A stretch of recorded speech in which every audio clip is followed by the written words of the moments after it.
মক্কার কাফের এবং বেঈমানরা যখন রাসূলকে বিভিন্ন হুমকি দামকি এবং ষড়যন্ত্রের মাধ্যমে রাসূলকে সত্য ধর্ম থেকে তারা ফিরাইতে পারল না, তখন তারা সকলে মিলে একটা পরামর্শ মিটিং বসাইল যে কিভাবে আমরা রাসূলকে আমরা আমাদের এই জিনিসটা আমরা সমাধানের দিকে যেতে পারি। তখন তারা একটা সামঞ্জস্যপূর্ণ একটা বিধান তারা চেষ্টা করলো যে আমরা উভয় মিলে সকলে মিলে সকলের ধর্মকে কিভাবে পালন করতে পারি এবং একটা সুন্দর সমাধান আসে, তারা সেই ব্যাপারে তারা পরামর্শ করলো। করার পরে মক্কার নেতৃত্ব স্থানীয় লোকেরা ইবনে হাকিম লেখেন যে আল্লাহ রাসূল তওয়াফরত অবস্থা ছিলেন। ওই সময় তারা আসে, আসার পরে রাসূলকে বলে যে মুহাম্মদ, আমরা এতদিন তোমাকে বহুত করে তোমার এই কার্যক্রম আমরা বন্ধ করতে চাইছি, এইবার আর আপনার কার্যক্রম বন্ধ করতে হবে না। আমরা এমন একটা পরামর্শ, এমন একটা সুন্দর প্রস্তাব আজকে আপনার সামনে পেশ করব, যে প্রস্তাবটা আশা করি আমাদের সকলেরই গ্রহণযোগ্য হবে। আল্লাহ রাসূল বলেন, কি প্রস্তাব? বলে, আমরা উভয়ের ধর্মের মধ্যে একটা সামঞ্জস্যতা করি। আমরা উভয়ের ধর্মের মধ্যে একটা সামঞ্জস্যতা করি, অর্থাৎ আমরা কিছুদিন যাবৎ আমরা তোমার ধর্ম পালন করব, তুমিও আমাদের ধর্ম পালন করবে। কারো ধর্ম নিয়ে কেউ কটাক্ষ করব না এবং আমরা একে অপরের ধর্ম পালন করব। অথবা আমরা কিছুদিন যাবৎ, 1 বছর যাবৎ তোমার প্রভুর ইবাদত বন্দেগী করব এবং তুমি 1 বছর যাবৎ আমাদের দেবদেবীর পূজায় লিপ্ত হবে। তো মুহাম্মদুর রাসূলুল্লাহ তো সত্য ধর্ম নিয়ে এসেছেন, তাদের এই কথা তো কোনোই অর্থ হতে পারে না, সত্যের সাথে মিথ্যার কোনো দিন সংমিশ্রণ হতে পারে না।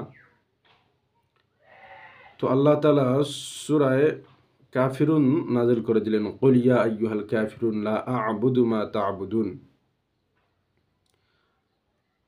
আল্লাহ তাআলা জানিয়ে দিলেন, বলো হে কাফেরগণ, তোমরা যার ইবাদত বন্দেগী করো আমি তার ইবাদত বন্দেগী করি না। তো তাদেরকে এইভাবে জানায় দিলেন যে তোমাদের সাথে আমাদের ধর্মের মূল বিষয়টি হলো সত্য এবং মিথ্যা। কারণ ইসলাম ধর্মই একমাত্র আল্লাহ তাআলার কাছে মনোনীত ধর্ম। আমি আল্লাহ তাআলার পক্ষ থেকে দাওয়াত দেওয়ার জন্য এসেছি। এই জন্য আমাদের এলাকায় যে অনেক সময় আমাদের বর্তমান সময় অনেকে এই কথা বলেন, ধর্ম যার যার উৎসব সবার, এইটা কোনো দিন ইসলামী শরীয়তের সাথে কোনো মুসলমান ইমানদার এই কথা বলতে পারে না। কারণ ধর্ম যার যার, উৎসব তার তার। কোনো মুসলমান, হিন্দু, খ্রিস্টান তাদের এইখানে যাইয়া শুভেচ্ছা, অভিনন্দন এবং তাদেরকে সমর্থন জানাইতে পারে না। কোনো ইমানদার, তার ইমান থাকবে না। খ্রিস্টানের সময় আসছে, আপনি তাদেরকে বড়দিন উদযাপন করতে পারবেন না, কারণ ইসলাম আপনাকে সেই সুযোগ দেয় নাই। আপনি তাদের পূজা হইতেছে, আপনি তাদের পূজায় গিয়ে আপনি তাদের পূজাগুলি দেখবেন, সেই ব্যাপারে আল্লাহ রাসূল কোরআন এবং হাদিস থেকে সুস্পষ্ট নিষেধ করেছেন যে এর ধারে কাছেও যাওয়া যাবে না। কারণ তাদের উপরে আল্লাহর গজব নাজিল হয়। এই শিরকের আস্তানাগুলিতে আল্লাহ তাআলার গজব নাজিল হয়। এই জন্য যারা বলেন ধর্ম যার যার, উৎসব সবার, এই কথাটা অত্যন্ত মূর্খজনক এবং অত্যন্ত ইসলাম বিদ্বেষী একটা কথা। এই জন্য আমরা ইমানদার মুসলমানগণ এই ধরনের কথা থেকে বাঁচার জন্য, দেখেন, আল্লাহ রাসূলকে তারা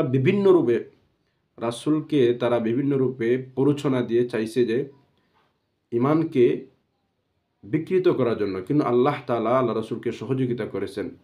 বিভিন্ন জায়গায় এর বর্ণনা আছে।